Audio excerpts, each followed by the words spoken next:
Lovely to see you too, Leanne. Good morning to you and good morning to the viewers of Morning Live. Well, certainly, Leanne, it's been a hive of activity here at Richards Bay, where we've seen members of the South African National Defence Force conducting various demonstrations throughout the week. In fact, yesterday we saw, a number of people converging for that quite exciting and powerful demonstration, the shooting exercise that was conducted by members of the South African National Defence Force. Well, this is where it's going to happen, and we are expecting the President of the Republic, His Excellency President Cyril Ramaphosa, to be addressing members of the Defence Force on that particular podium that you see, set up there. And I can certainly tell you that from where we are, a number of guests have already seated, giving an indication that any minute now we are expecting the President to arrive at the wreath-laying ceremony before, obviously, he makes his way to where we are currently. But as you said, Leanne, I'm not alone. I've got retired Lieutenant General Vusumzi Masondo, who is a military ombud, who's going to talk to us about the work that he does. Retired General, thank you very much for your time and for your patience, by the way. Thank you very much, Superior. Let me start by greeting the viewers of SABC.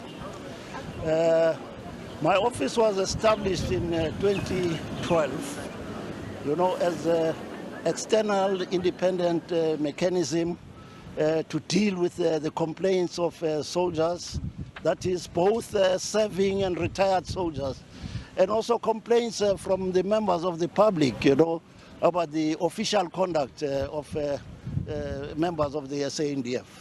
Yeah. So you would say, therefore, we derive our mandate from the Military Ombud Act 4 of 2012. Looking at the nature of the work that the South African members of the South African National Defence Force do, General, what do you think, your office, has done over the years since it was established to try really and educate people about the work that you do and also in resolving some of the issues that you've spoken about? Yeah. First and foremost, we must understand that soldiers are people who are ready to lay down their lives, for the defense of the country. And it is therefore critical, that their careers, their life in the defense force is managed in a manner that is fair and all that. But where sometimes there are administrative lapses in the management of their careers, then they come to us, And we were established for that purpose, so that we're able to look into complaints of soldiers about their conditions of service. But it must be understood, though, that before the soldiers can come to us, they must lodge their grievance within the SANDF, and only when those grievances are not satisfactorily addressed, then they are able to come to us. And there's a provision for that, because soldiers must still respect the command chain, Only when they've exhausted that, then they are able to come to us. Mm-hmm. How would you rate the level of discipline within members of the South African National Defence Force, looking, of course, at the number of complaints that your office has to deal with in relation to that? Yes, overall, I think members of the Defence Force are quite disciplined. But you get those few, who sometimes engage in deviant behavior that brings down the image of the SANDF, But of course, within the Defence Force, there are processes to actually deal with those, In instances of ill discipline, then they are taken through the military courts and all that, But if those acts of discipline impact on the members of the public, then the members of the public come to my office with their complaints, and we then investigate and try and resolve those. The issue of the budgetary constraints, retired General, that face a number of departments, how is that affecting your office and the functions that you do?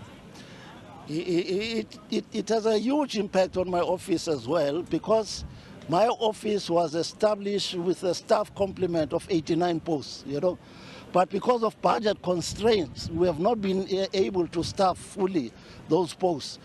At the most, we've been able to staff only 63 posts. And of course, you would understand, therefore, that given the extent of the work that we do, that's very constraining on us. And lastly, retired General, before we let you go, the program is about to start now. We're expecting about 8,000 members of the South African National Defence Force to be taking part in this year's Armed Forces Day commemoration. Your message to ordinary South Africans about the nature of the work that you guys do and how they can best understand and enhance your work. Yeah, of course, you know, the Defence Force every year showcases its capabilities into different provinces, you know. And of course, whilst we are doing that, we are here as an office. We've got a stand at the Fen Park where we are also exposing members of the public, you know, to our office, you know, to the services that our office provides. So that if they get into a situation where, you know, they are somehow aggrieved about the official conduct of SANDF members, they know the door at which they must knock. Thank you very much for your time, General. Yeah, thank you very much. That's retired General Lieutenant Masondo, who was speaking to us more about the work that his office does as the military ombud within the South African National Defence Force. It's over to you, Leanne and Sakina in studio. But of course, we will continue to bring our viewers live coverage in terms of the proceedings here at Richards Bay.